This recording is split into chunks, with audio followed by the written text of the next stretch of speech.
Good morning. It's Foothill Fridays here at Health Walks. We're in our New Glasgow clinic with Bruce, our podiatrist, and Carrie as the pedorthist and owner. And we're starting. We launched this Foothill Friday last Friday with a really good topic about foot pain and finding the root cause. Yeah. So you can go to our YouTube channel. I'll actually post that so you can go back and watch that one.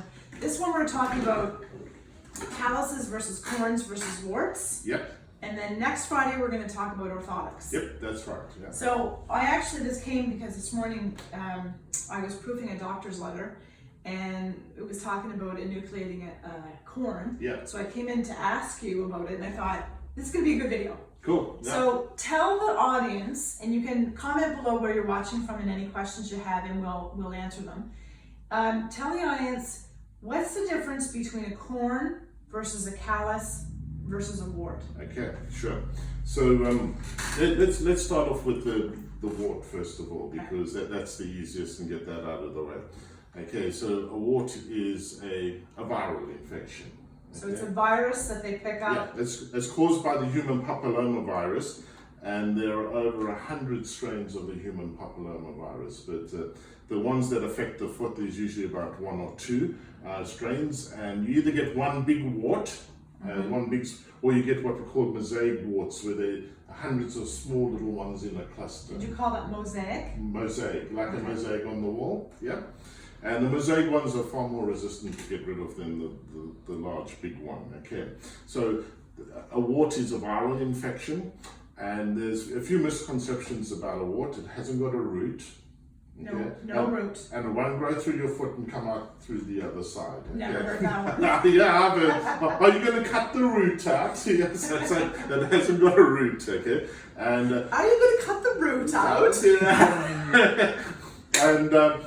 And we don't know how to kill the virus, so when we're treating warts, we're killing the host, we're killing the infected cells. And that's either done with a salicylic acid, which will destroy the cells where that have the virus in it, or we use cryotherapy where they freeze it. The doctor will freeze it with using liquid nitrogen, and that destroys the cell. So we're killing the host. Will you always have that virus?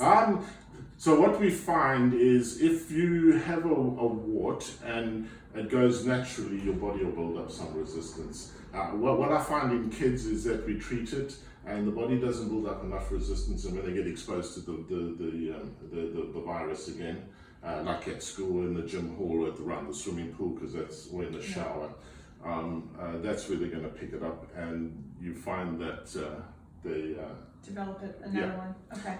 All right. So we'll actually do a full video on warts. Yeah. Maybe that's what we'll do next week. Okay. Next week we'll do a full video on warts because there's a lot of people that have them.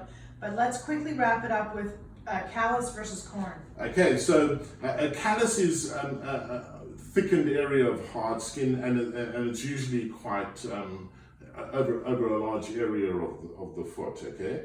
And a corn is usually a hard plug in the center of the callus where the pressure. Corns and calluses are caused by abnormal pressure. Okay, so areas of high pressure commonly found. Usually on the ball of the foot. Yeah. Okay, so where the pressure is the greatest, you'll get a compact area of hard skin, and that forms a corn, and that presses on the nerve. And it feels like you're walking on the stone, is what people tell us. And then as the pressure decreases from the center of the corn, you'll get a callus forming. And so you usually have a callus, and in the center of the callus you'll have a corn. So you have to remove all the callus and then enucleate and remove the corn. And unfortunately, it's usually due to a mechanical fault of the foot and undue pressure, and they will come back. It depends how active you are. Within a month, 6 or 8 weeks, the corns and calluses will come back. Yeah. So what can you do to reduce that pressure to get to the root cause so they don't come back? Come and see us, and we'll decide what's going wrong, and maybe design an orthotic or a deflecting pad to take the pressure away from the them. other thing too is there's corns in between from toes rubbing, from shoes that are too narrow. Tight. Yeah. Okay. That's very common to have a corn between the toes. It's usually between the 4th and the 5th toe, or the big toe and the 2nd toe, because that's where the shoe pressure is comes in. Okay. Yeah. So tune in next Friday when we're going to talk about warts, because oftentimes we see calluses that have been treated like as a warts, and then they wonder why it's not Yes. going away. Yeah. Exactly. Okay. Footnote Fridays here at Health Walks. See you.